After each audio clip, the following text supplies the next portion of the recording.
Kebo Marcuet niku Sekti Mahambara. Sekti Mahambara. Pindho Jawata Katon. Apa kowe ngerti pengapesane Kebo Marcuet ngono iki? Lho sampean iku taturan Kanjeng ngeten iki solani. Apa sing tak wedeni? Yen aku isih urip, aku ora mundur yen ngadepi karo Kebo Marcuet. Sesantine jenengan mboten badhe mundur menawi mboten pertandingan Kebo Marcuet. Ngeten. Piye Yon? Sampeyan niku isih gadah keluarga napa dereng? Aku isih duwe keluarga. Simbokku isih urip. Sinten asmanipun? Simbokku jenenge Ibu Jinggowati. Jinggowati? Iya. Lha kok kaimutan. Kok semanten niku Kebo Marcuet nate seneng karo Jinggowati. Tau seneng karo Ibu Jinggowati. Nggih. Ngeten mawon. Nek sampean sewantun ngadepi Kebo Marcuet. Perang gelut umpami kalah. Iya, sambat mawon. Sambate piye ngono Yon? Ibu Jinggowati. Aku pamit mati.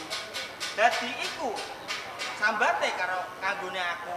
Ibu Jinggowati, umbaran pamit mati. Nah, ngaten ning pengapasane mboten niku tok. Lha apa nang Yon? Teng sungune. Sungune sampean doklek. Oh, ngono. Ya aku matur nuwun karo kowe Yun. Tak tantange Kebo Marcuet.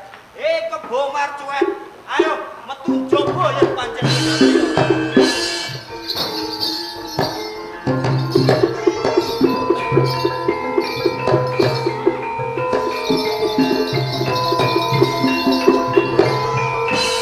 En ora kleru kowe pawongan sing wendo rupa karo aku. Pancen kabeh tak temoho supaya aku bisa agar karo kowe ngono. Tenane kowe sapa? Aku Joko Umbaran Antasraya saka ing Mojopahit. Kowe wis tatu arang rancang. Ning yo kirepe sesumbar koyo ngono.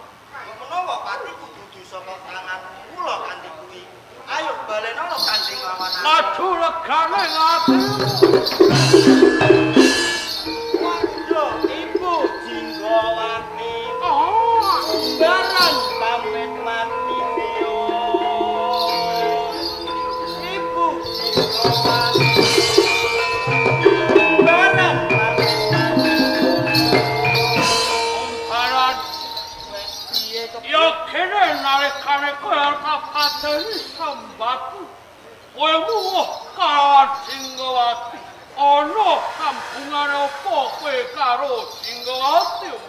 Tenane aku anake Jinggowati. Oi, anak Jinggowati.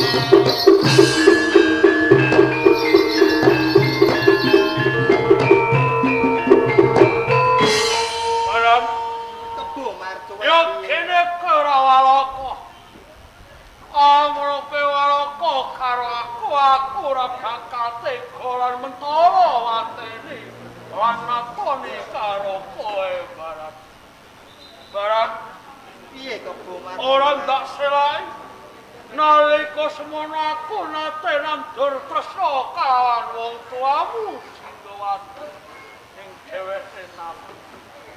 Ing merga saka gedene rasa tresnaku. Sak upadi wong tua wadon Jinggowati aku ngupung jagat ing ora ana.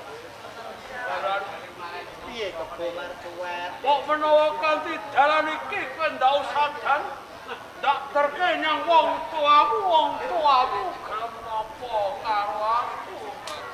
Aku gelem mbok usadani. Nanging aku njaluk bebono karo kowe. Kowe jaluk bebono apa? Aku wis ora kuat ngadeg meneh. Aku njaluk gendong ngono. Muga nyang gegerku ndak kanthi nang kabupaten Blati. Oh, ngono to.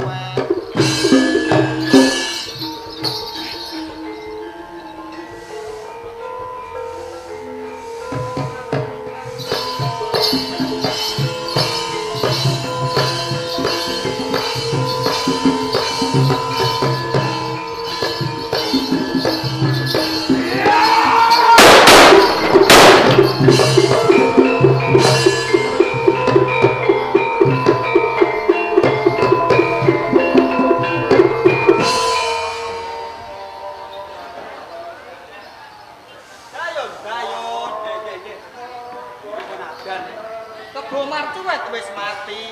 Mula kanthi kuwi, kowe minangka dadi paseksen. Wiwit dina iki aku bakal jumeneng watu ana ing Grati kanthi jejuluk Wuru Bisma Menak Jingga ngono.